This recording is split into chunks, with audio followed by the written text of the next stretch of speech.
semuanya, selamat menonton video Indo Paulio hari ini. Nonton video ini sampai habis. Saya Sunardi Mulia. Halo, saya Katamso. Hari ini mari kita membahas tentang Jepang membuang limbah nuklir Fukushima. Warga dunia harus bersatu melawannya. Tanpa peduli protes dalam negeri dan berbagai belahan dunia, Jepang tetap membuang air limbah 3 reaktor nuklirnya yang telah diolah di pembangkit listrik tenaga nuklir PLTN Fukushima Daiichi ke perairan Samudra Pasifik pada tanggal 24 Agustus 2023. Volume air limbah dari PLTN Fukushima Daiichi mencapai 1.370 ton yang disimpan di dalam 1.000 tangki. Volume ini bisa untuk mengisi 540 kolam renang ukuran Olimpiade. Seluruh proses pembuangan air limbah tersebut diperkirakan mencapai 30 tahun.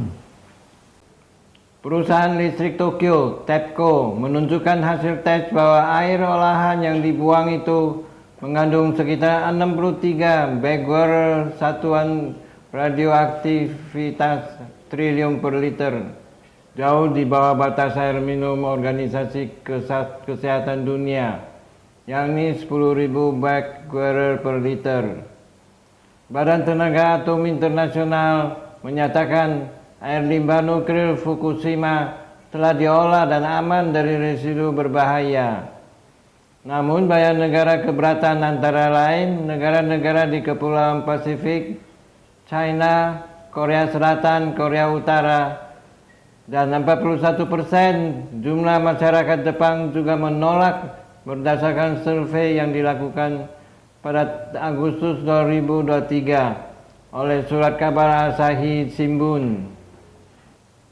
Sejak tsunami pada 2011 yang merusak PLTN Fukushima, lebih dari 1 juta ton air limbah yang telah diolah terakumulasi di sana, dan TEPCO telah memompa air untuk mendinginkan batang bahan bakar reaktor nuklir Fukushima. Artinya, pabrik menghasilkan air yang terkontaminasi setiap hari yang disimpan dalam tangki-tangki besar.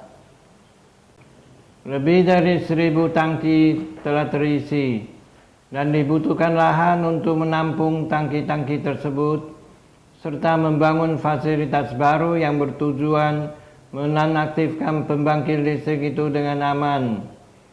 Tetapi tangki-tangki itu bisa rubuh jika terjadi bencana alam. Membuang air limbah yang telah diolah ke laut adalah praktis lazim di PLTN. Tetapi jumlah limbah yang dihasilkan di Fukushima jauh lebih besar. Menurut Jepang, TEPCO menyaring air dari PLTN Fukushima melalui sistem pemrosesan cairan lanjutan yang mengurangi sebagian besar zat radioaktif sehingga mencapai standar keamanan yang dapat diterima. Selain tritium dan karbon 14. Tritium dan karbon 14 merupakan radioaktif dari hidrogen dan karbon yang sulit dipisahkan dari air. Keduanya banyak ditemukan di alam air, bahkan pada manusia, karena terbentuk di atmosfer bumi dan dapat memasuki siklus air. Keduanya memancarkan tingkat radiasi yang sangat rendah, namun dapat berisiko apabila dikonsumsi dalam jumlah yang besar. Air yang telah disaring melalui pengelolaan lain, kemudian dicampur dengan air laut untuk mengurangi konsentrasi zat yang tersisa, sebelum dilepaskan ke laut melalui terowongan bawah tanah sepanjang 1 km. TEPCO akan memantau radioaktivitas air yang diproses pada berbagai tahap serta air laut di lokasi pembuangan. Menurut TEPCO, sistem katup darurat akan memastikan tidak ada air limbah menurut yang bocor. Petugas juga bisa mematikan pembuangan secara manual dengan cepat apabila terjadi tsunami atau gempa bumi. Pemerintah Jepang mengatakan tingkat akhir tritium sekitar 1.500 becquerel per liter, jauh lebih aman dibandingkan tingkat yang diisyaratkan oleh regulator untuk pembuangan limbah nuklir atau oleh Organisasi Kesehatan Dunia. TEPCO mengatakan tingkat karbon 14 juga akan memenuhi standar menurut mereka.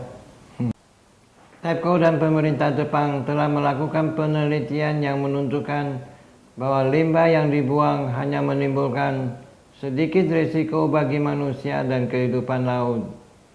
Air yang dilepaskan akan menjadi setetes air di lautan, baik dari segi volume maupun radioaktivitasnya. Tidak ada bukti bahwa radioisotop dengan tingkat yang sangat rendah ini berdampak buruk bagi kesehatan. Meskipun pemerintah Jepang telah menjamin selama bertahun-tahun, rencana pembuangan limbah nuklir ini masih sangat kontroversial di mata masyarakat Jepang. TEPCO pernah gagal mencegah bencana PLTN Fukushima tahun 2011, sehingga warga dunia tetap khawatir dan pasti khawatir akan potensi pembuangan limbah nuklir yang terkontaminasi. China menuduh Jepang melanggar kewajiban moral dan hukum internasional, serta menempatkan kepentingan egoisnya di atas kesejahteraan jangka panjang seluruh umat manusia.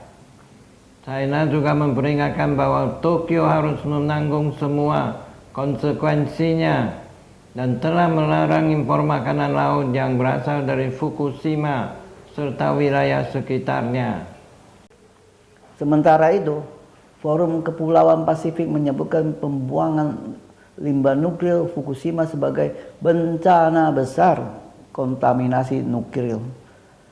Terima kasih sudah menonton video Indo Pauliau hari ini. Saya Katamso. Saya Sunardi Mulia. Silakan like dan subscribe, bagikan kepada teman-teman Anda dan tinggalkan pesan di kolom komentar. Sampai jumpa lagi.